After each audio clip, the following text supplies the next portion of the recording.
Hello, friends. In a small village where girls were told to stay quiet, one girl dreamed of speaking to the whole world.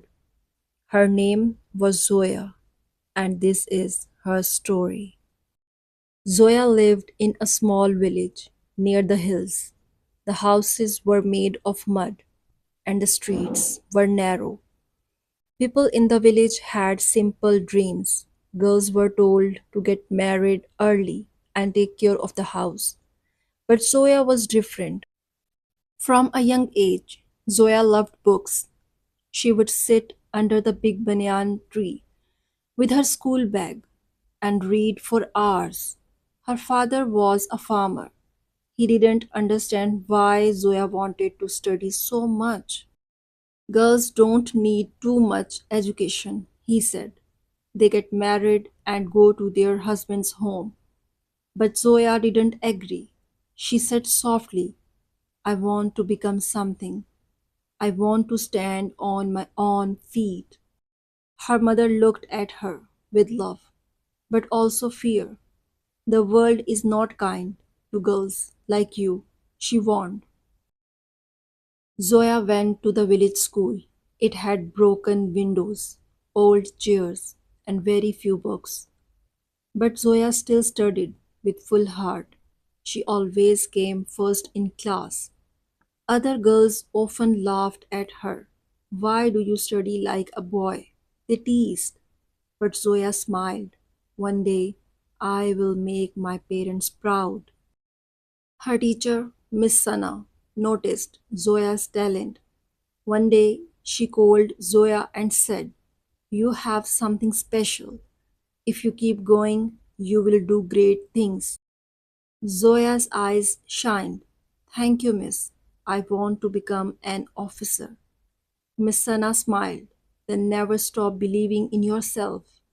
When Zoya was 16, she passed her school exams with top marks. She wanted to go to the city for college, but her father said no.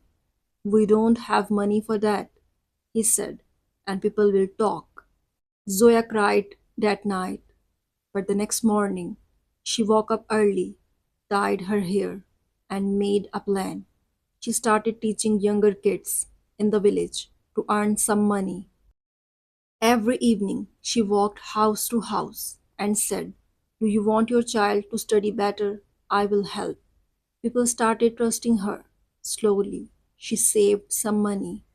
With Miss Sana's help, Zoya got admission to a college in the city. She left home with a small bag and big dreams. The city was loud. Zoya stayed in a small hostel room and shared it with two other girls. She missed home, but she didn't stop. She studied during the day, and at night she worked part time in a bookstore. Some days were hard.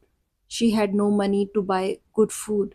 Sometimes she ate just one meal, but her eyes never lost hope. After 3 years, Zoya completed her degree with high grades. She applied for the civil service exam. It was a hard exam and many people failed, but Zoya was focused. She would study from 5 a.m. to 10 p.m. with small breaks in between. She didn't go out with friends. She didn't waste time. Her dream was bigger than her pain. When the result came out, Zoya's name was in the top 10. She looked at the screen, tears falling from her eyes. I did it, she whispered. I really did it. Zoya got her first posting as a civil officer in a small town. She wore a simple dress, a neat ponytail, and carried a file in her hand. People looked at her with surprise. She is so young, some said, and a woman, others added. But Zoya didn't care, she was ready. On her first day, she visited a village school. The roof was broken, the toilets didn't work, and students sat on the floor. Zoya said, this is not right. Every child has a right to study in good condition. She made a report. and sent it to the higher office. She also talked to kind people who donated money for the school. Within 2 months, the school had new desks, clean walls, and working fans. The students smiled. The teachers thanked her. You are not just an officer, one girl said. You are our hope. Zoya's job was not always easy. Some people in power didn't like her work.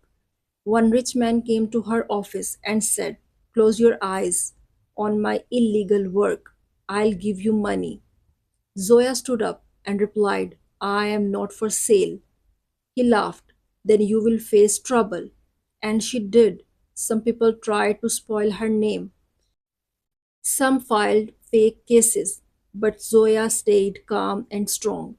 Her mother called and said, are you okay, my daughter? Zoya replied, yes, Amma. I will never stop doing the right thing. After 2 years of honest and brave work, Zoya's name came in the national newspaper.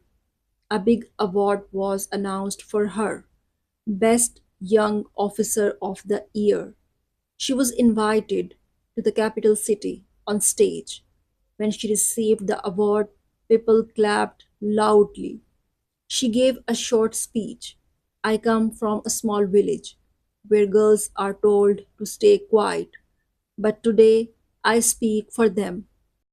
If I can do it, so you can too. Many girls in the audience had tears in their eyes. After 5 years, Zoya returned to her village, but this time she was not the girl with a small bag. She came back as an officer with respect, with power, and with love. Her father stood at the gate and cried, forgive me, Zoya. He said, I was wrong. Zoya hugged him. You were worried for me, Baba. But look, I am fine. And I did it. She built a new girls' school in the village and named it Zoya Academy. She also started a small training center for women who wanted to work and earn money. The village changed because of one girl's dream. Zoya was now a speaker, a writer, and a leader. She gave speeches at schools and colleges.